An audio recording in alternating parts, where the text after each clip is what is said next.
Unforgettable. Zea Clementine's POV. Hindi ko magawang maisara kaagad ang aking mga mata sa gulat nang halikan niya ako. Sa isang idlap lang ay tuluyan ng sumabog ang aking puso sa sitwasyon na meron ako. Ngayon, he's kissing me. Santi is kissing me like a wild animal. Hindi ko alam kung saan siya natutong humalik nang ganito, pero isa lang ang alam ko, hindi siya titigil. Santi. Hilinghing ko bago niya ako muling hinagkan. Bigla akong napasinghap ng mahigpit niyang hinawakan ang aking leg at saka ako hinayla papalayo sa pader habang nakadapo pa rin ang labi niya sa akin. Wait, you're drunk. Kaagad kong pagprotesta nang itulak ko ang kanyang dibdib. Ngunit tila hindi niya ako narinig nang bigla niya akong itulak sa ibabaw ng kama niya. My body slammed against the soft mattress before Santi took both of my feet and pulled it closer to him. I shrieked when he spread it and made my legs wrap it against his hips. Teka lang, Santi. He grasped my chin and forcibly take my lips while groaning against my mouth. Biglang uminit ang aking pisngi nang marinig ko itong umungol habang hinahalikan ako at hinahaplos ang aking hita gamit ang isa niyang kamay. His palm is warm and huge while caressing it up until my inner thigh. Napasinghap ako nang maramdaman ko ang kanyang kamay na hinawakan ang underwear ko. Oh my God! Oh my God! Are we really going to do it? Santi. Tinulak ko siya ngunit ganon pa rin ang posisyon naming dalawa. The only difference is that he's no longer kissing me. Hindi ako nakapaghanda. Ang lagkit-lagkit ko at hindi ako mabango. Nahihiya kong wika sa kanya habang buong din na nakapikit ang aking dalawang kamay. Haven't even brushed my teeth. My hair is a complete mess. I'm not confident in showing my nakedness right now. Why? Unti-unti kong binuksan ang aking mga mata nang magsalita ulit ito. Why are you acting so shy, right now? Tuluyan nang umakyat ang dugo ko sa aking buong mukha nang marinig ko yun mula sa kanya. Santi really looked different. Siya ba talaga to? His flushed cheeks are the evidence that he's drunk. The way he talks right now, the tone of his voice, and the way he looked at me. I can see something behind it. Does Santi lusting over me at the moment? Don't you want me? Napasinghap ako nang magsalita ulit ito. And no. Wika ko sabay iwas ng tingin. Liar. Napapikit ako nang sabihin niya yon. Bigla niya akong hinalikan at saka kinuha ang magkabila kong kamay bago ito nilagay sa ibabaw ng aking ulo. I know you want me, Clementine. He whispered after sucking my tongue. And I want you too. He continued before sucking the skin of my neck. Tuluyan na akong bumigay ng haburin niya. Ang suot kong damit habang sinasamba ang buo kong katawan. I am not completely naked on top of his bed as he removed his pants. Walang kaiyahiya siyang naghubad sa aking harapan. His thing was absolute big, standing so proud in front of me. Napalunok ako at parang sa isang idlap lang ay gusto kong tumalon sa bintana niya rito sa kondo. It won't fit. Santi pressed his other hand against the bed before sucking his finger and left some saliva on it. He then spread it against my fold which made me flinched and arch my back. It will. Bulong nito habang nag-enjoy na nakatingin sa akin. I was drowning in pleasure as Santi insta-tluarted both of his 3 rupees inside me. I gasped as he curled up his fingers and pentatlo trade it in and out. It made a sound which made me blush in full embarrassment. My breathing is not normal. Since the very beginning he initiated a kiss. Nang tignan ko ito sa mata, gusto ko tong tanungin ngunit hindi ko magawang may buka ang aking bibig tungkol sa bagay na yon. The moment you'll take me, are you going to take responsibility of me from now on? Sick. He hissed before grabbing my neck and claimed my lips. Bigla akong kinabahan nang maramdaman ko ang dulo ng kanyang pagkalapat na hinahagod ang aking pagkababa. Can I sick you, right now? Natigilan ako sa kanyang sinabi. Please. Ngunit hindi nagtagal. Ay bigla na lang akong napatango. He's pleading as if his life depends on it. Sick. Kaagad akong napaiyak dahil sa sobrang sakit. Bumaon ang aking kuko sa kanyang braso. Kasabay ng pagbaon niya sa loob ko. I can't think straight. Hindi ko alam kung bakit kami humantong sa ganitong klaseng sitwasyon. The Santi who's taking me right now is very different. Hindi ko alam, hindi ko maipaliwanag ang lahat ng maayos dahil halo-halo na ang emosyon na sumasanib sa akin ngayon. I am frightened. I am happy. I am nervous. I am satisfied. I am everything. And I don't think that sounds good at all. I can just push him away if I don't really like this. Pero hindi ko ginawa. Ngayon mismo sa gabing to, napatunayan ko. Ang isang bagay. Mahal ko parent siya. And I know that this day onwards, my life will completely turn upside down after this. Unforgettable night that Santi and I shouldn't have done. Unti-unti kong naimulat ang aking mga mata. Nang may marinig akong pakalusko sa paligid. Nang subukan kong iangat ang aking braso. Kaagad akong napangiwi dahil parang nangangalay ito. Nang makapag-adjust na ang paningin ko, kaagad ko itong inilibot sa buong lugar. I had a nightmare. A very bad one. May nangyari raw sa aming dalawa ni Sa. Bigla akong natigilan nang makita ko si Santi na pabalik-balik ang lakad sa loob ng kwarto. Ha? Kwarto niya. Anong ginagawa ko rit? Santi. I exclaimed as I hurriedly took almost the entire sheet just to cover my whole existence. When I realized what the hell really happened. Here. Nang magtama ang paningin naming dalawa. Kapansin-pansin ang pagiging problemado nito sa kanyang mukha na buong akala ko ay hindi ko na mababasa ulit. Now, he's giving me his obvious facial expression. This is not good. IMF asterisk sacked up. IMF asterisk CKED. Up. He exclaimed in frustration. Nagulat ako sa pagsigaw nito dahil ngayon ko lang siya narinig na sumigaw ng ganyan. Mabilis akong tumayo mula sa pagkakahiga sa kama, hindi inaalintana ang alay sa aking buong katawan. I was about to take all my clothes scattered in his room when I noticed some blood stain over his white bed. Napalunok ako nang makita ko yun bago. Mabilis na nag-iwas ng tingin. Hindi dapat nangyari to, Zeya. This thing shouldn't have happened. Ramdam ko ang panginginig sa kanyang boses sa kabila ng pagiging casual nito kung magsalita. You, me, this whole goddamn thing. He said, gesturing his hand all over the mess in his room. This shouldn't have happened. I am busy wearing my clothes as fast as I can as I listened to all of his frustrations. Kinakabahan na rin ako pero mas nanagsakin ang kagustuhan na makaalis kaagad dito at umuwi. Halos hindi ko patanaw ang araw sa labas ng bintana, patunay lang na maaga pa at kung aalis ka agad ako ngayon hindi. Maghay-hinala sa akin si Dad. I have to go. Wika ko na lang bago sinubukan maglakad ng tuwid ngunit hindi ko talaga. Kaya, what? Hindi makapaniwalang saad ni Santi. Sakin nang makita niya akong lumabas na sa kanyang silid. Hindi ko siya kayang tignan ngayon. Hindi. Sabi ko, kailangan ko nang umalis. Are you serious? Aalis ka lang ng basta-basta. Habol niya sa akin ngunit hindi ko parent siya. Nilinggan. Oo, ganun na nga.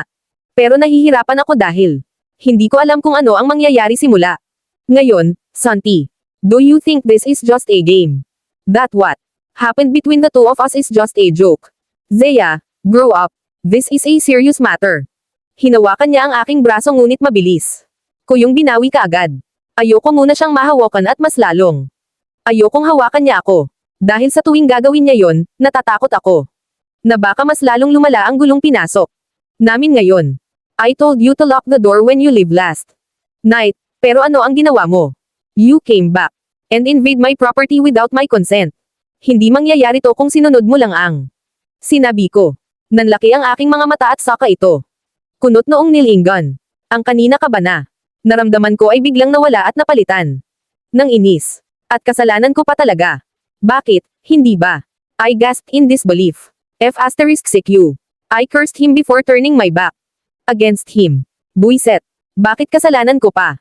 Ako ba ang naglasing? Ako ba ang unang humalik? Hindi. Okay, inaamin kong mali ko ang hindi sumunod sa sinabi niya, pero hindi lang ako ang may kasalanan dito kundi siya rin. Kasalanan naming dalawa to. Zeya Clementine. Pagtawag niya sa kinang. Magmarcha ako papalapit sa pinto ng kanyang unit.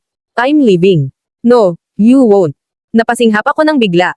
Niyang hablutan ang aking braso at saka mabilis na iniharang ang kanyang katawan sa pinto. Ano ba ang problema mo? We have to talk and settle everything. What happened last night was a mistake. It was a big mistake. Okay. Alam ko, Santi, alam ko, hindi mo kailangang iuli-ulit pa ang tungkol dyan. I know, and I want you to forget about it.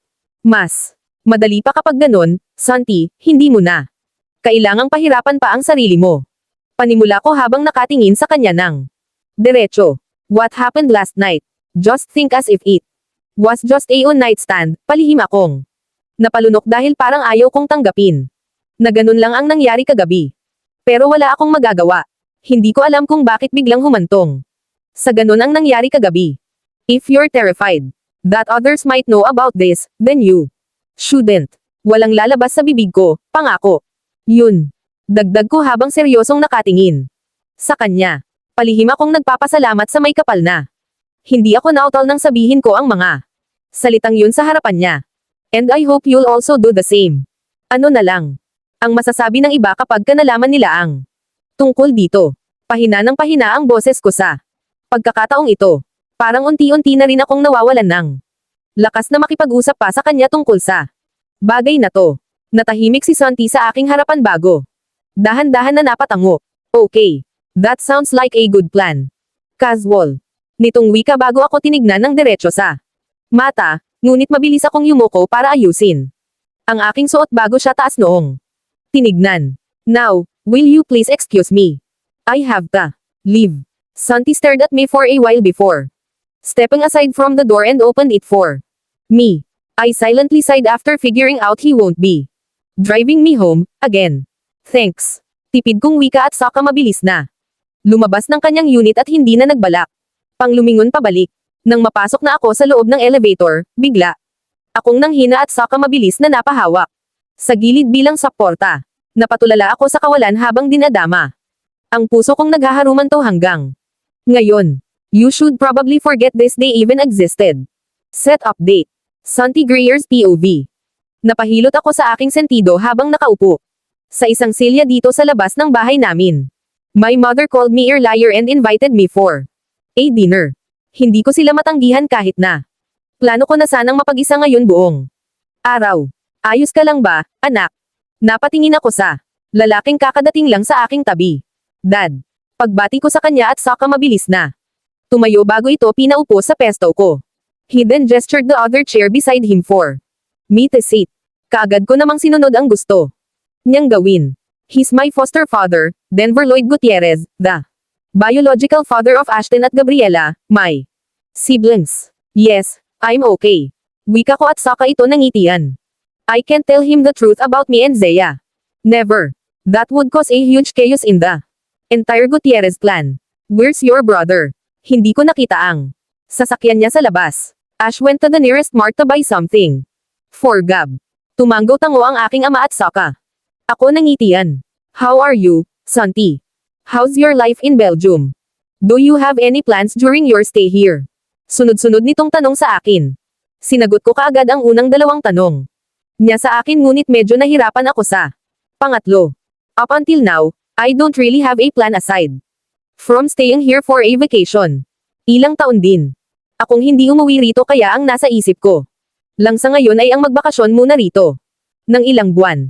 At isa pa, may isang rason pa talaga ako kung bakit gusto ko pang magtagal dito. And after accomplishing my purpose here, I might probably head back to Belgium where my future awaits. Alam kong andito ang pamilya ko, pero mas uhaw ako sa career ko ngayon. Belgium is the place where I fully developed myself. It was also the place where I accomplished my dream. And it was hard for me to just let it go. Babalik ka pa ba sa Belgium, Santi? Yes, Dad. And are you planning to stay there for good? Possible. Tipid na napangiti sa akin ang aking tumatayong ama bago tinapik ang aking balikat.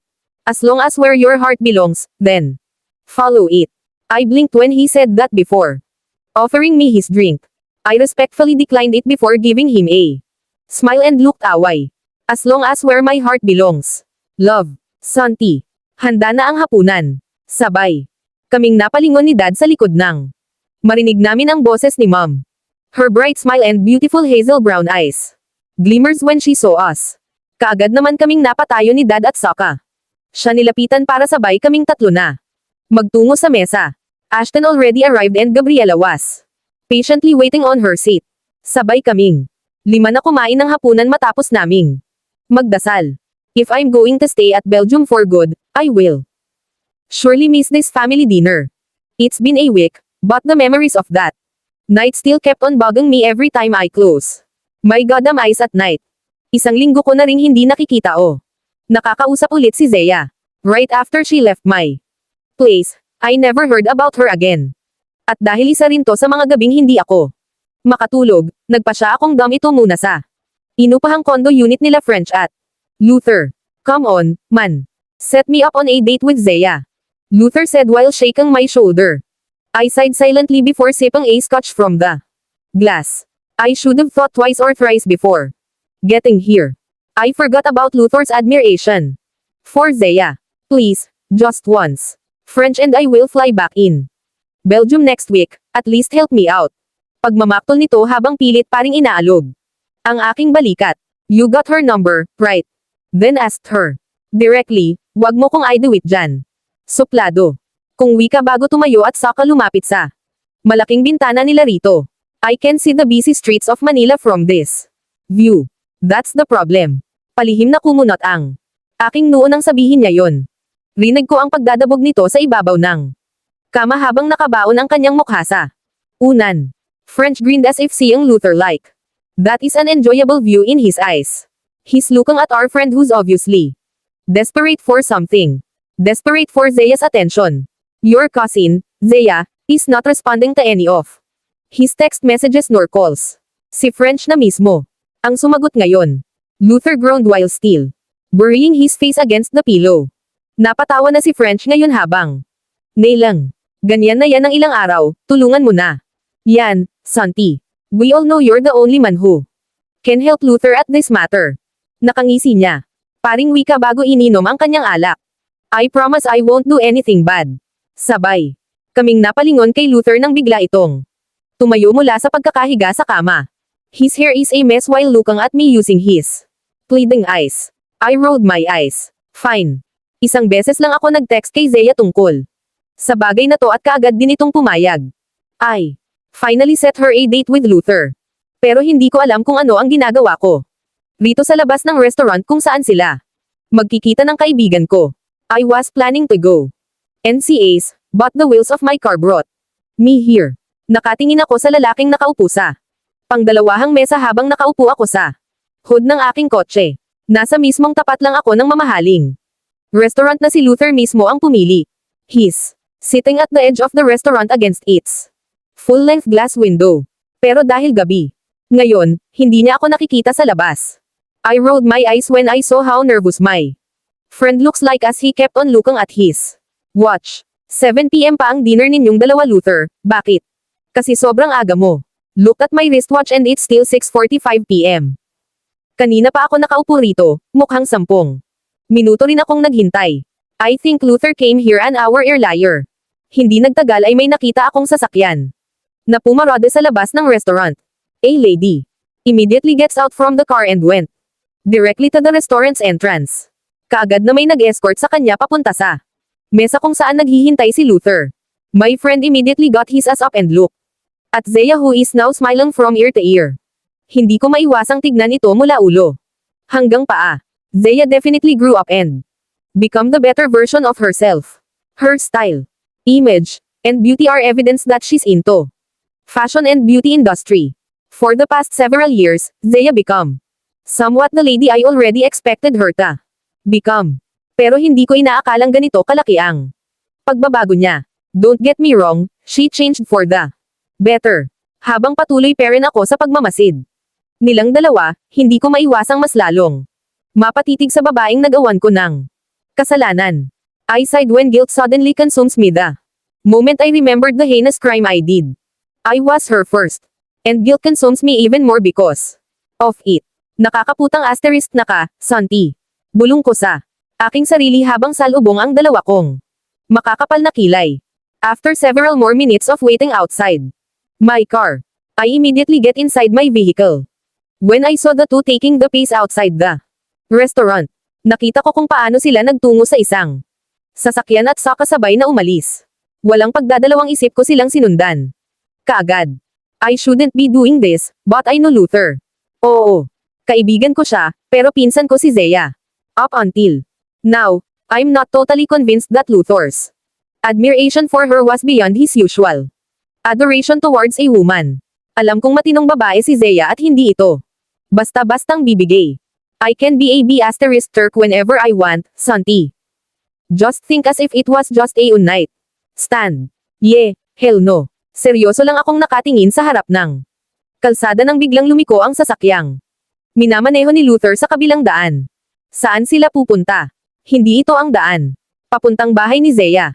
Mabilis kong hinugot ang aking cellphone. At saka sinubukang tawagin si Zeya pero hindi niya ito sinasagot. I tried dialing her number again but this time, she ended it. The F*6. I can be a B*Turk whenever I want, Santi. Kumunot ang aking noo nang huminto sa isang malaking bahay ang sasakyan ni Luther. I immediately parked my car on the side and turned off my headlights. Sinundan ko ng tingin si Luther na pinagbuksan ng pinto si Zeya at saka ito kinausap.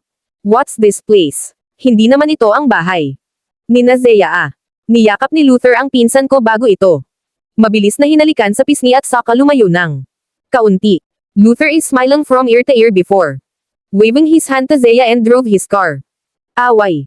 Nang mapagtanto ko ang ginawa ni Zeya sa kaibigan ko, hindi ko maiwasang mapang-isi. Hanggang sa tuluyang mapatawa dito sa loob ng aking sasakyan. Did she just lie to Luther about her address? Natatawa kong sambit sa aking sarili bago napailing. Nakangiti akong nakatingin sa babaeng kinalikot na ang kanyang cellphone bago ako nagpa siyang huminto mismo sa tapat niya. I lowered down my car window and looked at her. Santi. Bakit ka andito? Hindi ba't ako dapat ang magtanong niyan? Bakit ka andito? Hindi naman to ang bahay mo. I saw how she pressed her lips firmly before immediately looking away from me. Pipakialam mo ba? Maggagrab na ako ngayon. At uuwi. Get inside. I cut her off which made her look at me. I said, get inside. Ihahatid kita. There was an awkward silence when she didn't respond at me immediately. But then, later on, she's now fastening her seatbelt after closing my car door. Kaagad kong iniliko ang sasakyan pabalik sa tamang route papunta sa bahay nila. She doesn't have to know that I'm tailing them since the very beginning. At mas lalong hindi niya kailangang malaman na minamanmanan ko silang dalawa mula pa lang sa restaurant. There was that awkward silence once again until we finally arrived at their house. Ang huling hatid ko pa sa kanya ay noon una ko siyang nakita. Mula nung nakauwi ako. Thanks, Santi. Tipid nitong wika bago tinanggal ang kanyang seatbelt. Zeya. She suddenly stopped reaching for the door when I called her name. Nang tignan niya ako, kaagad akong napatingin sa kanya ng diretso.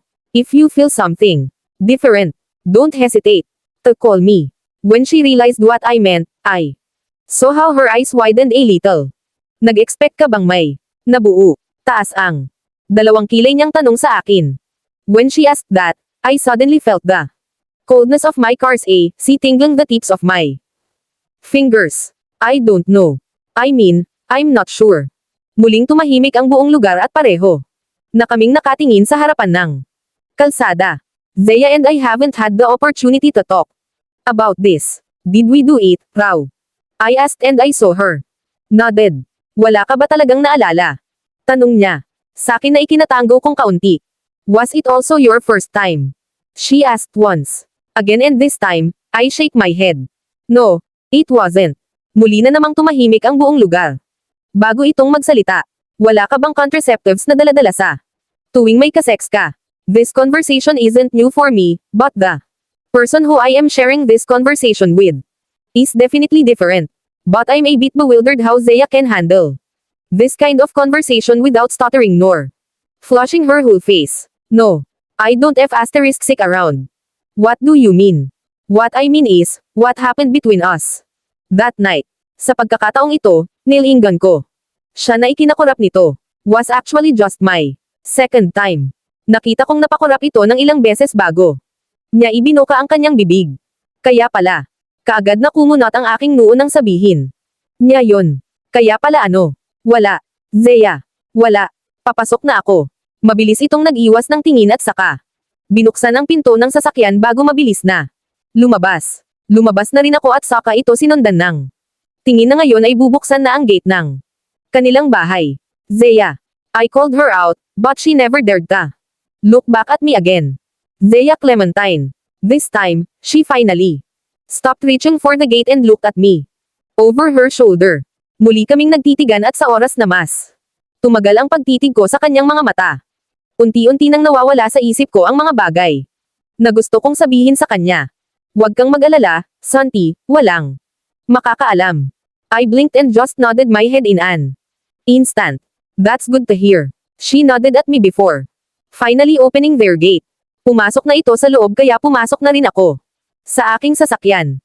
The moment I put my seatbelt on, I received a call from someone I never expected to call me. Ace. Bungad ko sa kabilang linya nang sagutin ko ang tawag niya. Santi, I'm glad you answered my call.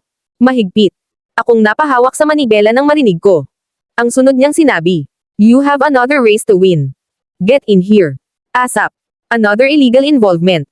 I see. Don't make me wait, okay? Or else our agreement will be off. Mabilis nitong binaba ang tawag dahilan upang mapahawak ako ng mahigpit sa aking telepono. I tossed my phone on the passenger seat before driving towards the exact location where I could definitely find him.